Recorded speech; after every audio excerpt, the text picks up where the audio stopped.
We nani we Kitimoto? Tubonge maele samani. Njoo kidogo. Samani nina shida na wewe.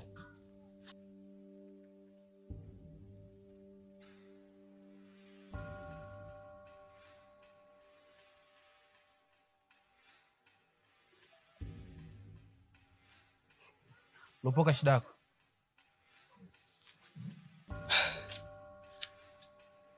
Sasa bwana samani, kuna swali nilikuwa nataka nikuulize kama hutojali. Eti, hivi kwa mfano una rafiki yako. Yaani wewe rafiki yako mmeshibana sana. Inatokea tu ghafla, yaani bila sababu anataka kukuua. Hivi je, sababu itakuwa ni nini? Au atakuwa amelogwa? Na kama hajalogwa, ina maana atakuwa amechanganyikiwa eti? Mbona maswali yako sielewi? Alafu kama una jambo la maana kuzungumza na mimi, uniache niende zangu.